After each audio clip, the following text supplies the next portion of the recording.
সোনাপুৰৰ 15 মাইলত নৃশংস হত্যাকাণ্ড। নিজ বাসগৃহৰ সন্মুখতে উদ্ধাৰ মহিলাৰ মৃতদেহ। পাৰিবাৰিক সংঘাতৰ পৰিণতিত হত্যাৰ সন্দেহ চুবুৰীয়াৰ। हेलौ लोगोफोर, नोंथांमोनखौ दिनैनि गोदान भिडिअ'हाय बरायहरनाय थाबाय। आसा खालामो नोंथांमोना आंनि भिडिअ'खौ जोबजासिम नायलांगोन होननानै। जोंनि बर' हारिनि सासे बर' आइजोआ थैलायबाय। जों सानो गुबुन हारिजों मोजां मोनलायनायखौ गारनांगौ होननानै, नाथाय बांद्रायसो जादों मोजां मोनलायनाया गुबुन हारिजों। बेफोरबायदि मोजां मोनलायनानै बुथार जाखोमाबाय थायोब्ला जोंनि बर' सिख्लाखौ माबायदि बुथारदों नुबाय। बर' सिख्लाफोरा बेफोरबायदि बुथार जाबाय थायो।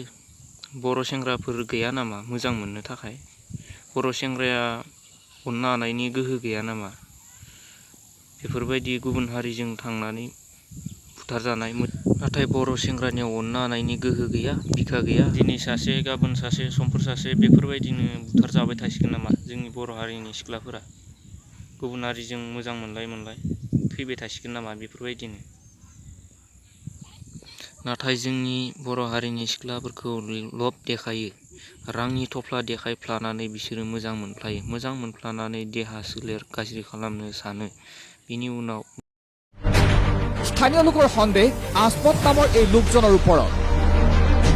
চুবুৰীয়াৰ ভাষ্য অনুসৰি মৃত মহিলাগৰাকীৰে বিবাহ বহিৰ্ভূত বাংগা কাৰ লগত লৈছি এন্তে গম পাব ৰ বুলি কিনে কৈছে। তাৰপিছত দে মইতো নাজানো এইগিলাখান বুলি কিনে কৈছো। মই নহয় মাৰি জাগাতে মাৰি পেলাই কিনে থৈ যাম বুলি কিনে কৈ আছে এন্তে। তাৰমানে আমাৰ বাইদেউক সি ভাল পায়, হাসমতে ভাল পায় আৰু আমাৰ বাইদেউ। তাৰ মাইকীয়ে আগতে ৱাৰ্ণিং দিছে যে তই ভাল মানুহৰ লগত বোলে পাংগা লোৱা নাই বোলে, তোক বোলে দেখাই দিম বোলে আমি কি মানুহ।